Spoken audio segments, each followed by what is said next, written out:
This is Ramsey Lewis, and you're watching VMA Backstage at the Dakota.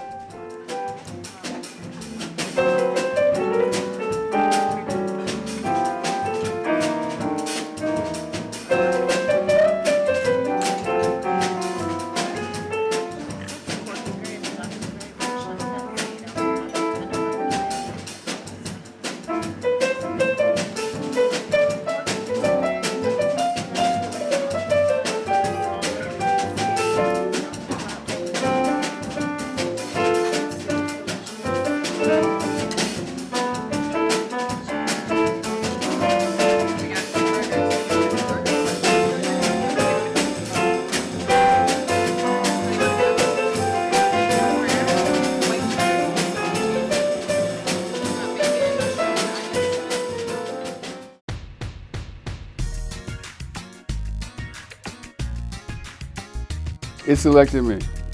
I was jealous of my sister getting the opportunity. I didn't want really to do it, but she was getting it's like she was going for ice cream or something, and they said she could go and take piano lessons. And so I wanted to do what my sister was going to do. After they said, okay, you can go, I didn't want to take the lessons because I thought you just went once a week, and that's it, you go once. I didn't know you practiced every day. So it was a labor of love. Thank God that my father and mother made me stick with it.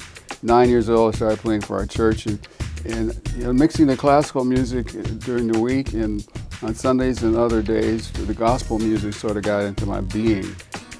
By 12 years old, I loved music and the piano especially. By 16 years old, I was hooked. The reason I became very interested in jazz, although my dad had brought home Duke Ellington, Art Tatum, Teddy Wilson, and others early on, but the other church musician, I was playing for our church, the other church musician, Wallace Burton, invited me to play with their dance band. They were all in college and they had this band that played on weekends. And he thought that because I could play gospel music and play classical music, that I could also play jazz. He was wrong. Because without rehearsal, he just said, show up Friday night. He gave me the address. We start at 7:30 and you'll be okay. And we got there, I got there, and we said, well, let's take the stage. And he started calling out these Charlie Parker songs, these Duke Ellington songs, and you know, I didn't know them. Not to fear. He said, sit this out tonight, and he invited me over his house the next day, and Wallace Burton said, go home and listen to Oscar Peterson, go home and listen to Bud Powell. I actually have those records at home, but those were in the days, you guys know nothing about this, when record shops had LPs and you can take them into booths and listen to them and try them out. If you didn't like them, you could put it back. And so we took these records in, bought some of them. So early influences were Oscar Peterson, Bud Powell, Art Tatum, if you could stand it. You know, Art Tatum played so much piano. I thought it was Mr. Art and Mr. Tatum. They played so much. But those were my early influences. There's a lot of jazz artists out today, young jazz artists. When we play certain cities, there are young people in the audience, but not only that, some places we do master classes at our sound check. And I'm amazed at the amount of young people that are studying jazz in college. Some universities have jazz degrees. And we come across a lot of good talent. I tell you the dilemma we're having today. There are not enough places for up-and-comings to perform. Fortunately, when I came along in Chicago, there were 5 or 10 places on the west side, 5 or 10 on the south side. More, I mean, there might have been 30 or 40 places. Some of them were corner bars, but when you're coming up, you need a place to practice performing. That's the one issue that I preach today, that to get to Carnegie Hall, they used to say, practice, man, practice. But really, to get to Carnegie Hall, you not only have to practice, but you have to practice performing in front of people. That's how you fine-tune your art.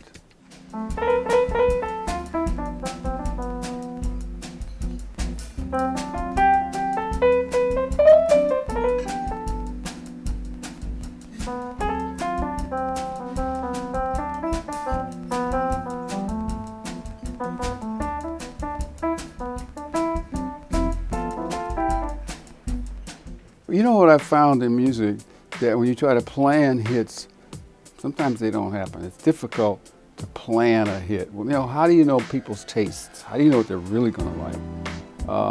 And the four biggest selling records that I've had were all by chance. It's all because we liked that music, and we put it on the record because we wanted it on the record, and it was a thrill when they became hits.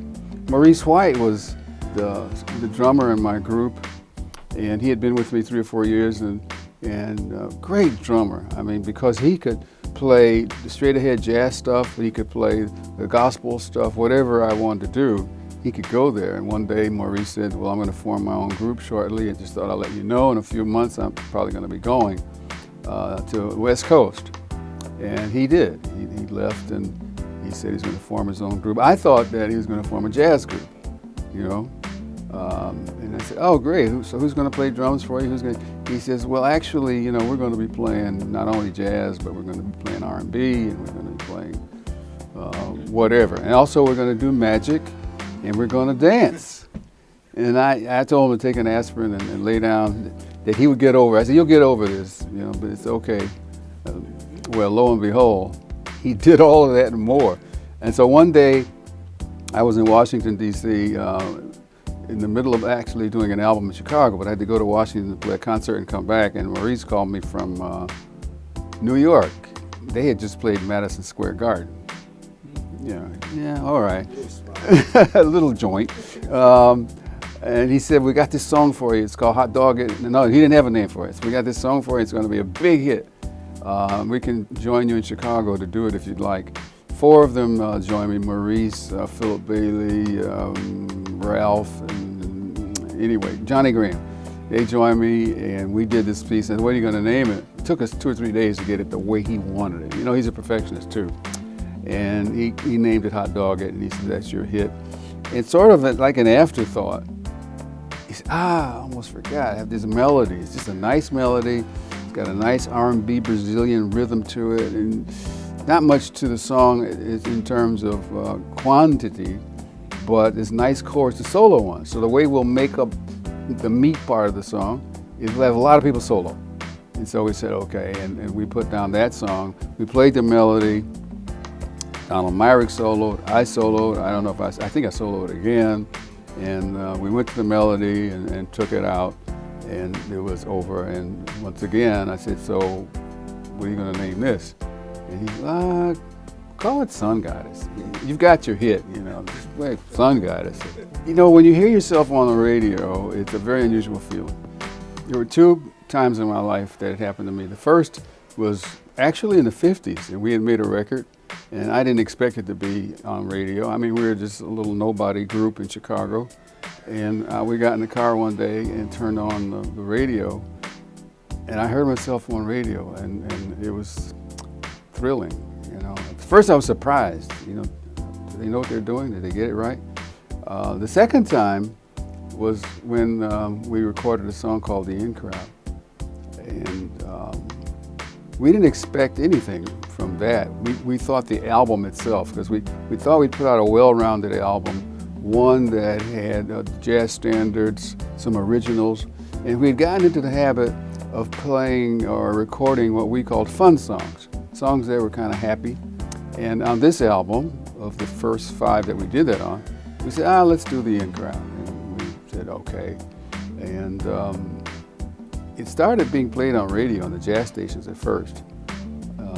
But what really, really surprised me is when we began being played on pop stations, on rock and roll stations, on R&B stations. That was a thrill.